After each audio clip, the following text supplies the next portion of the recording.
Emilia Quinn is the second guest in this series of coronavirus extraordinary episodes of Light on Leeds. Emilia is a singer-songwriter living in Beeston. She tells me about the concept behind the event she runs, in normal times, Whiskey Kisses, about her new single, Mistakes, that she's releasing in April, and about how she's holding up during the lockdown.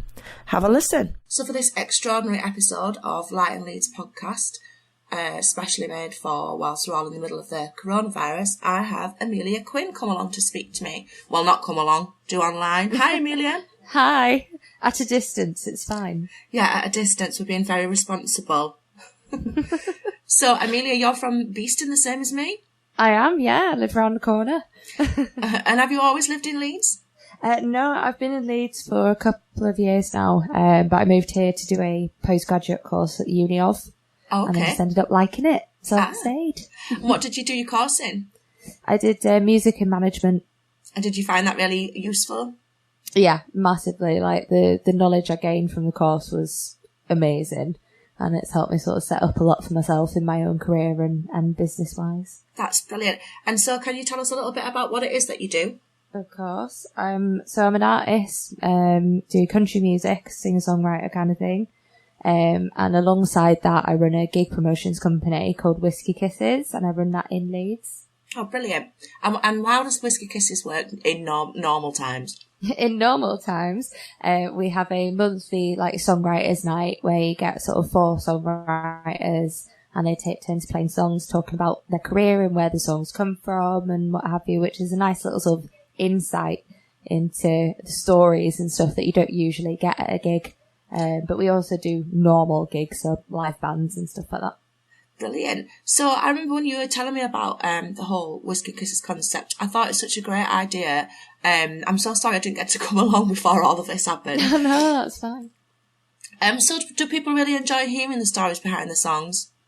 They do, yeah, because it's not generally something you hear that much. You might hear the odd snippet of a story about a song at a normal gig, but these nights are to focus on the songwriting rather than the sort of artistry or singing or anything else. So it does put a nice focus onto it, and they're very chilled out, and it's like a family. It brings people together. It, builds the relationship between the artist and the audience. So that's a really lovely thing to do for both parties. So how did you come up with that idea? It's quite a American thing. It was started in America, sort of in the South, in Nashville and that. And it started to spread over into the UK country music scene. And there just wasn't anything like that going on in Leeds. Quite a bit in Manchester, Liverpool, London, of course, but nothing our way. And I wanted to bring that over here because obviously I live here, and the Leeds audience should be exposed to it because it's a great thing to be part of. Oh, brilliant. And how did you get into country music in the first place? Is it a genre that you've always enjoyed? I've always enjoyed it, and with any other genre that I've sort of explored, I've always come back to the sort of country rootsy kind of vibe. Always been quite raw and ready. So it's more sort of Americana, alternative country kind of thing now. But yeah, it's my very first song ever was a country song, so I've just settled in it now. You've just carried on in that vein. Have you ever managed to go to America yourself and sort of see country music over there? I have. I went to Nashville a couple of years ago, and it was just the best thing ever. I miss it every day. Oh, how long did you go for? I only went for a week. It was quite a quick trip, so I didn't manage to see everything.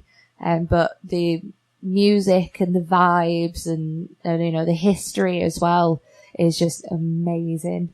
And did you get to see much live music while you were there? Yeah, there's just constant live music. And I managed to sing as well because of a friend invited me up on stage on Broadway in Nashville. And it was so scary, but it was so great.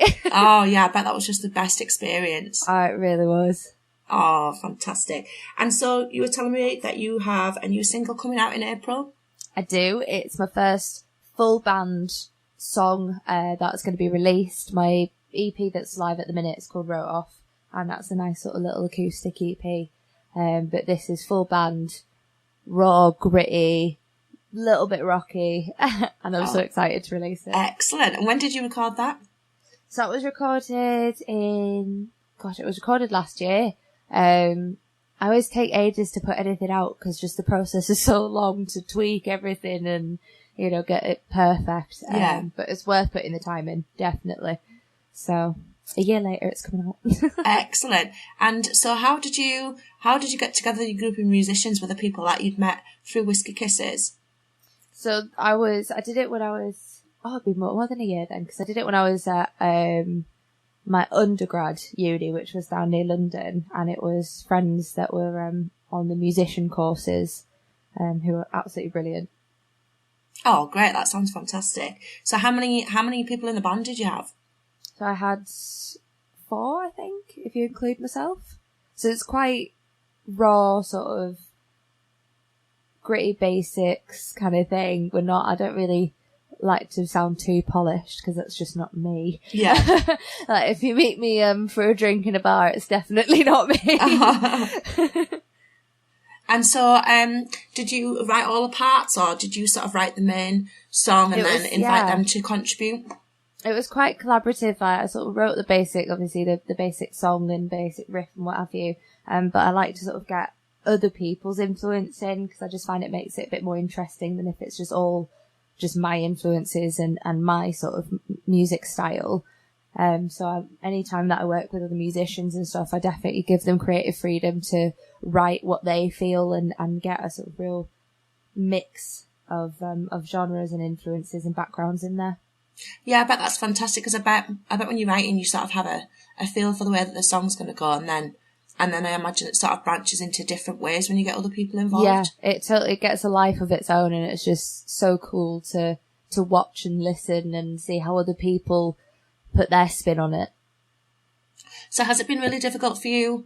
Because obviously I imagine your life is made up of live gigs and Whiskey Kisses. Has all of this coronavirus situation affected you really badly? Yeah, I mean, I had a tour booked for the second week of April, and that's obviously off now, the whole thing. Oh. So that took a lot of planning, and but it will happen. We're just going to postpone it. We're going to try and reschedule it when all this is over. Oh, I bet you were so looking forward to that. I really was. It was my first proper, tour as well, dedicated, booked as a tour gigs, with a friend of mine as well. So that was a bit gutting to lose. But I mean, it is what it is. And with all the live streams going on, we're making the best of the situation. And hey, got loads of time to write now. Is that what you've been doing with your time? Not yet. I'm waiting for the inspiration to hit me. But thoughts for the future? Definitely going to be writing and collaborating. So have you managed to sort of structure your day in any way? Have you sort of got yourself into a routine yet? We're getting there. I'm trying not to sleep yet, although I am making the most of being able to have a little bit of a lie-in. But yeah, just been structuring it, doing a bit of work during the day, and then get to the evening. We did a pub quiz last night. Oh wow, that was really fun. Oh, brilliant! So there's all sorts to do in the evening, and we sort of try and structure, because I live with my partner, and we structure our day to sort of have a bit of work, get outside while it's sunny and nice for an hour a day kind of thing, and then tune into something online in the evening. Excellent. So when you did your pub quiz, was that run by an actual pub? It was, it was a guy that usually does pub quizzes in an actual pub. He did the virtual pub quiz, and it was amazing because I think there are about 90,000 people tuned into it. Really? I'm going to look that up because I'm a huge, I'm just full of random general knowledge. And the only time I ever get to use that is on quizzes. So I'm going to look that up. Then. Oh, I need it for my team. So would you say that that's something that you think is something that's positive that's come out of the whole lockdown situation? Definitely. It's definitely been a sense of community that people have really pulled together. Musicians, even people, there's PTs, my partner, she's doing online fitness tutorials and classes and stuff. Oh, excellent. People have pulled together and almost gotten closer together by being apart. Yeah, isn't that strange? I find that. It's quite amazing. I'm just glad we've got technology, really. Oh my goodness, I was talking to somebody yesterday, and I said, can you imagine if this situation had cropped up and we didn't have the internet? I don't even want to think about it. No.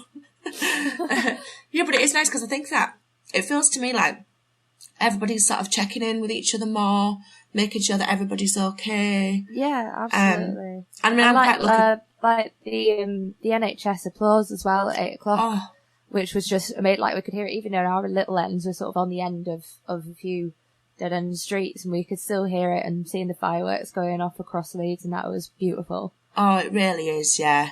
And I really hope that when this is all over, we sort of reassess who we think of as key workers, because even though you've got the 100%. NHS, you know, what about the delivery drivers and the taxi drivers my cousin works in a supermarket and he's just having a real tough time.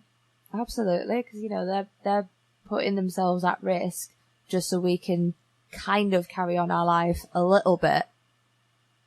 How are you managing with shopping and things like that? We're just doing just getting the essentials when we can, and trying not to go too much, because I personally don't really want to be in the supermarket too much anyways. Yeah, and it just worries me a little bit, yeah. the whole, I mean, it's okay if you have gaps outside when you're shopping, when you go to a supermarket, but I worry about how close everybody is inside there. Yeah, well, we nipped down to sort of our local Asda, and they've got tape on the floor marking out like how far you've got to stand apart from each other in your queues for the checkouts and stuff, which that's good. Madness to see, but it is a good thing. Yeah, definitely. I think it's really made me explore more how much stuff I can get delivered. Yeah. I was very pleased last night. I managed to get some gin delivered, so that was like essential. You know, definitely the essentials. But the local places as well, like the butchers and the greengrocers in the market, they're doing deliveries as far out as York. Really? You know, just so people can get what they need. That's amazing, isn't it? My mum lives in a little village just outside of Malton, and she has COPD, so she obviously doesn't want to go outside, and she was really worrying about how she was going to get bits and pieces and stuff. But the local pub are working with the local butchers and greengrocers in the town, and they're going out and delivering to people, which I just think it feels like because we've all been forced to think outside of the box. Yeah. It's making us come up with really good solutions. It is, definitely, and it's sort of making us think, right, what can we do to care for people that can't go out like we can, or can't access what they need right now because they just simply can't go outside because they're so at risk? Yeah, that is really helpful. And I mean, I'm quite lucky because I live in sort of a street with back-to-backs, so we're all very close to each other, and you're able to just sort of open your door and talk a little bit louder across the road, and you can hear your neighbours, which is really nice. Across the street. yeah, annoying everyone else because they can all hear your conversation. But I have an elderly neighbour over the road, and I'm going to the bank for her on Monday just to get some cash out and stuff. And it's just really nice because I saw my next door neighbour going over and checking that she's okay, and making sure that she's got everything she needs from the supermarket. And I just think that's another really nice positive thing, like looking out for other people. That's really sweet. What would you say are your hopes for the future after, if we ever get out again? I'm sure we will get out again eventually, if everybody stays inside right now. Yeah. Hopefully it won't take too long. But I do like you were saying, sort of reassess who, are key workers and who are sort of the real heroes, as it were. When, everything breaks down and things like this happen. And also just having a greater appreciation, that the arts are quite important. Yeah. And it is a real job to be a musician or an artist or, working in TV and film. Being a creative isn't something to sort of be frowned upon. Because honestly, like, what would people be doing and keeping themselves occupied with otherwise? Yeah, I think people are starting to realise that. And I think a lot of people had never thought about how people in the arts actually fund themselves. Yeah. And I think that's thrown all of this into the light, really, and people are getting that. There are people who... The majority of my friends, their income is gigs, and so they don't have an income for the foreseeable future, which is scary. It's really scary. And then also I worried about, because obviously we hear about, you can apply for universal credit or whatever. And I just thought, but the thing is that the people who were already applying for those things were taking so long to ever get the money in. And how are they going to cope with this influx of administration? No, the system needs to be looked at, and it needs to be streamlined, and it needs to be friendlier, I do think.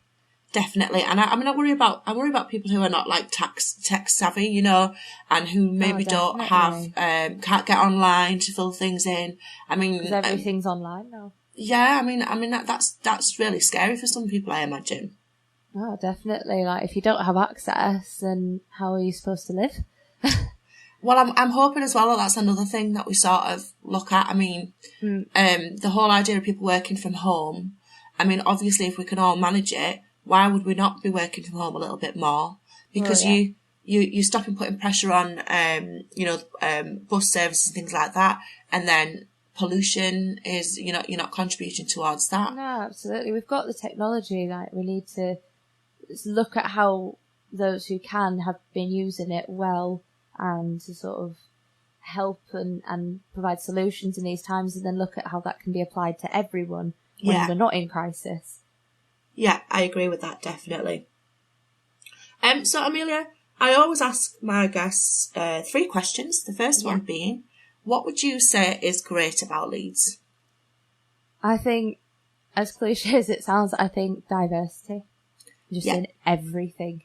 Everything you look at, there's just so much diversity, like in the music scene, in the culture, in the arts, in just the city as a whole. There's so many options, no matter what you're into. Yeah, I agree with that.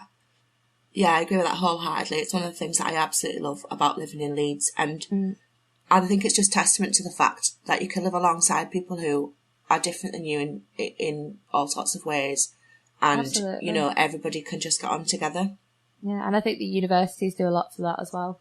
Yeah, I think you're probably right, because you get so many international students. And that really helps. To them, which is wonderful. It's scary being away from home, let alone in a different country, So being in a place that is so welcoming and so sort of open, that I think that really helps a lot, because I had a lot of international students on my course, and they settled quite well because there were those options, because the city was quite open and welcoming to them.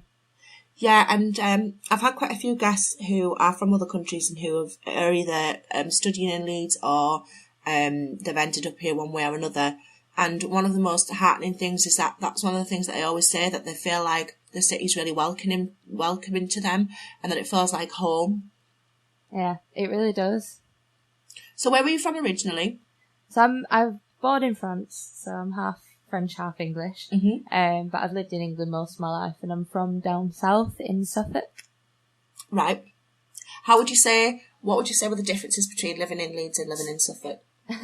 Well, Suffolk doesn't have any cities for a start, as such. I lived in the countryside as well, so very, very far out.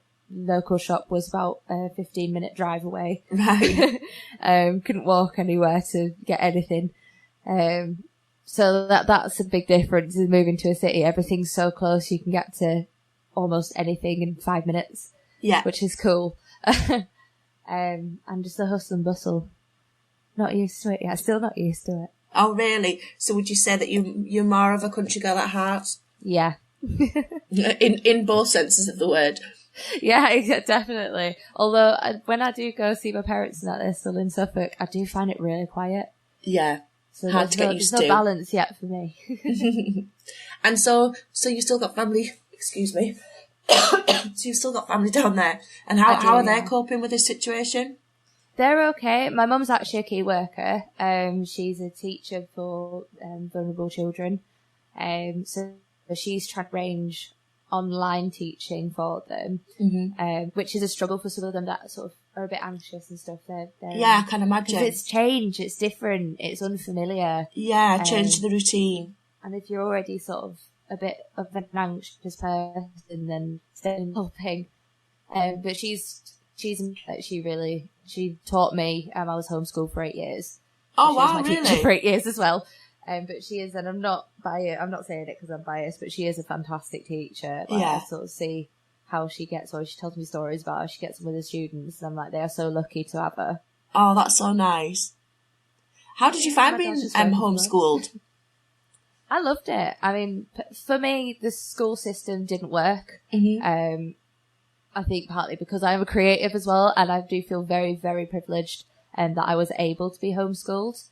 And I'm this is another one of the things that I'm kind of glad parents who are now homeschooling their kids are able to spend that time with their children, and seeing some of what the parents are doing is just so heartwarming. Yeah. Because they're doing all sorts of science projects and learning maths in different ways. And I'm like, this is how learning should be. Yeah. It should be fun when you're a kid. You know, you shouldn't be sitting exam after exam after exam. That's not a way to learn. No. And if you're having fun while you're learning, well, it's staying with you even more. Yeah, and I think again, I mean, even if, because I can imagine it must be quite a struggle and like a huge responsibility if you've got little children and you're trying to work from home or whatever, or look after other vulnerable members of the family. Definitely. But I think what's great as well is, I mean, a lot of kids can be doing their own sort of self-directed learning, because I know there's like a big thing about, they shouldn't have too much screen time, which I understand is a valid point. But when you think about all of the amazing resources that are there. There are. It's I don't think the screen itself is a wicked thing. But I think just seeing how we use it and what, you know, what your kids are taking in and what they're looking at and what they are using, if it's done in the right way, you know, there is, like you said, there's all these resources and this information online that they can get to. So why not nurture that?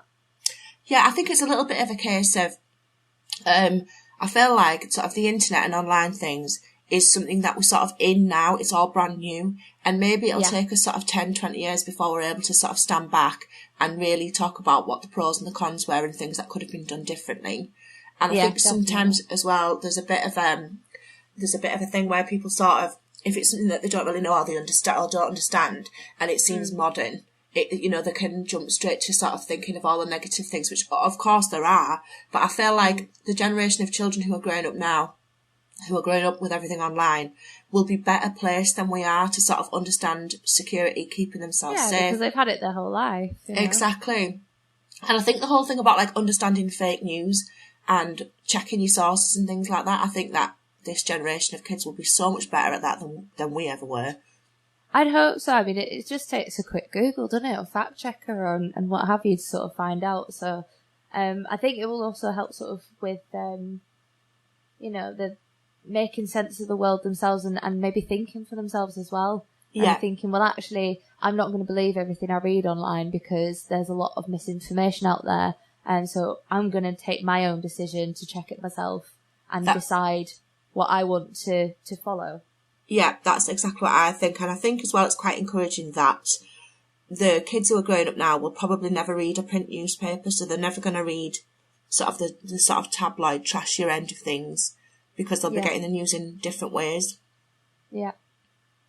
And then, I mean, and that whole, you know, the whole awful sort of finger pointing at celebrities and things that happen, that is not really news, and it's just perpetuating sort of meanness. I mean, I'm sure there's plenty of it online and such. Oh my God, yeah, of course there is. The fact that it's more visible and that you can respond to it. Yeah. I mean, responses and backlash is like this new thing because of the internet, that people can respond to, you know, tweets that are not very nice or not kind or wrong. Yeah. Or spreading, you know, misinformation, what have you.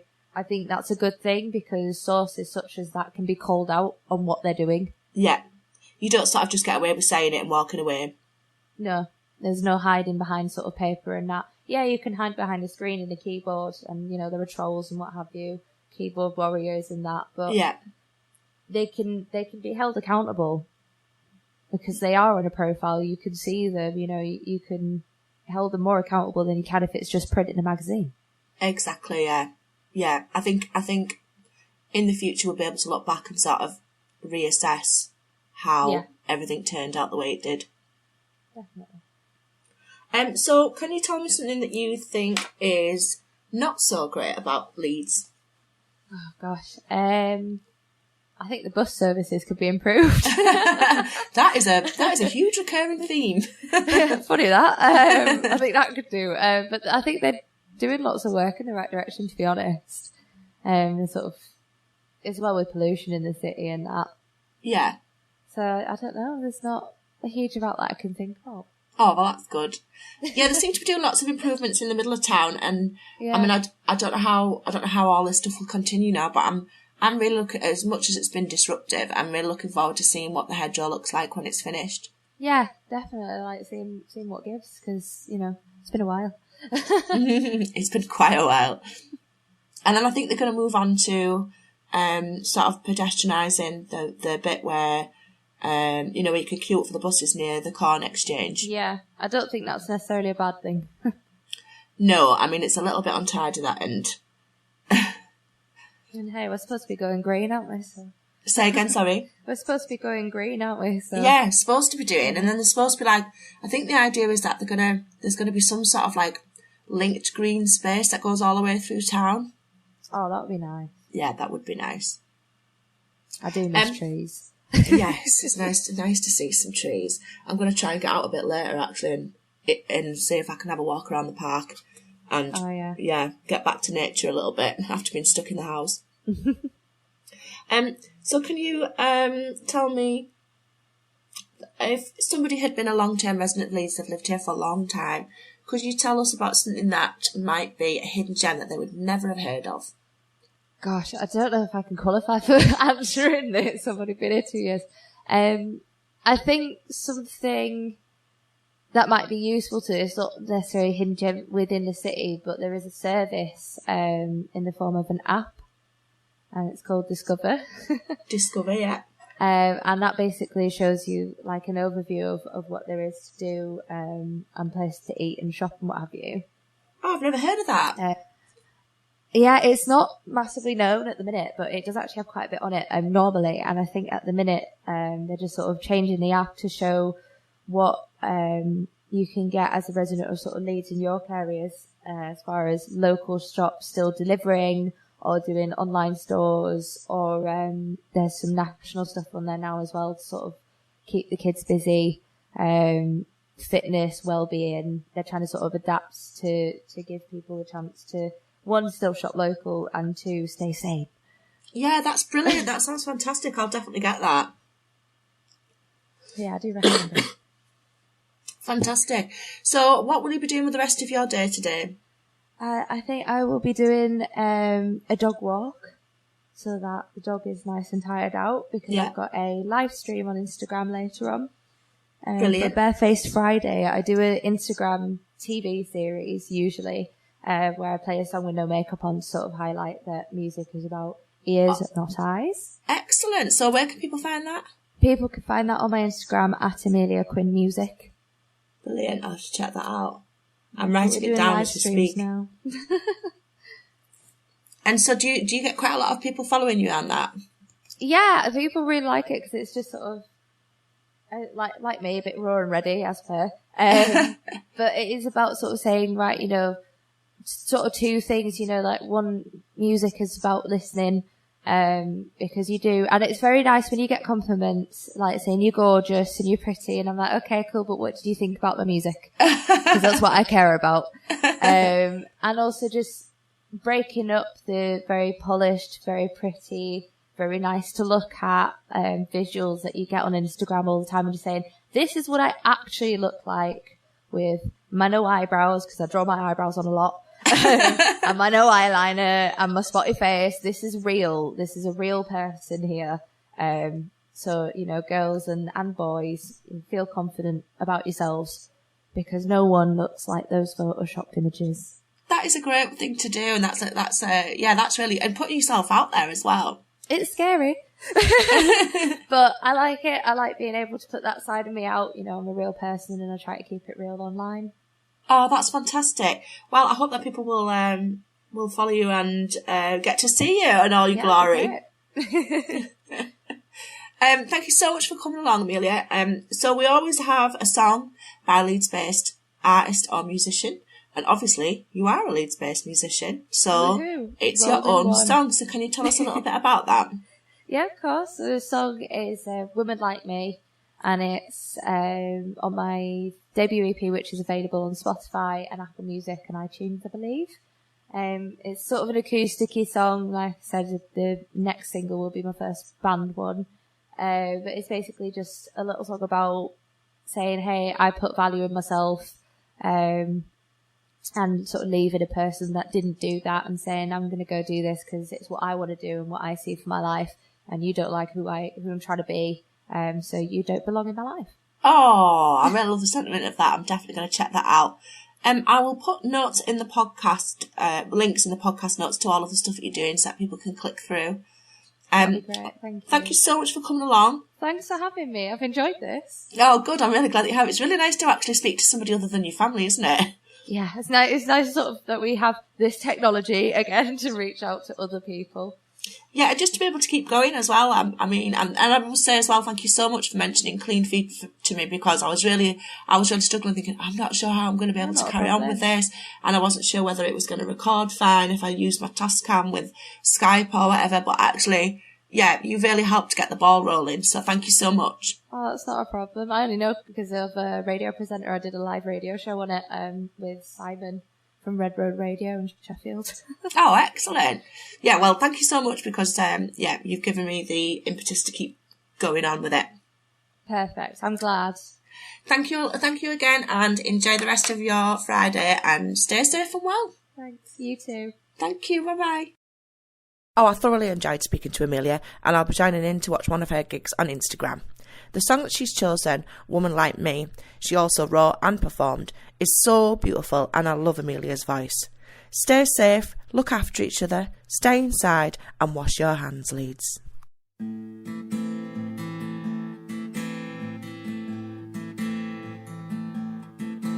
All the promises made and broken in my face, 'cause you don't approve of the woman I wanna be.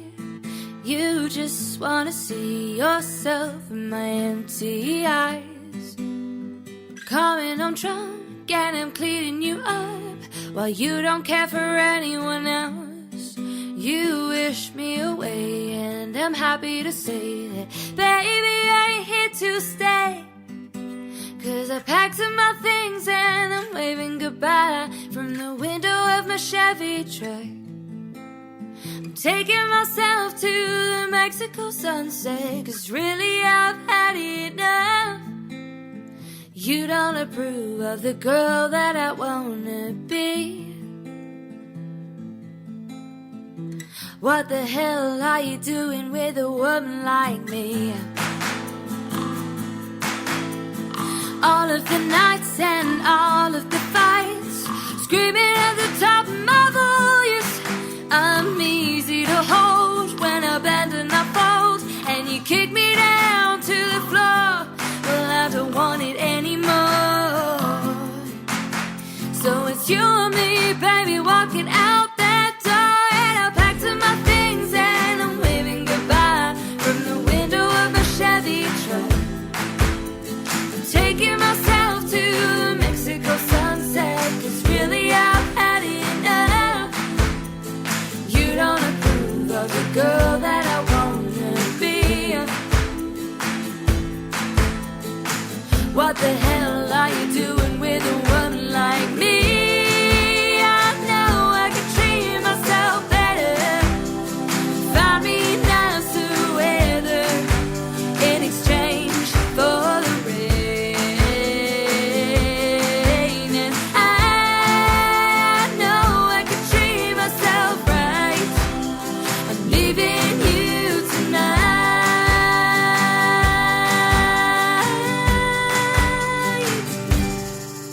'Cause I packed up my things and I'm waving goodbye to the little house we made up. I'm taking myself to the Mexico sunset, 'cause you never did it enough.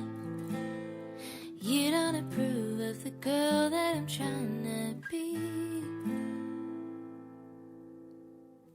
What the hell were you doing with a woman like me?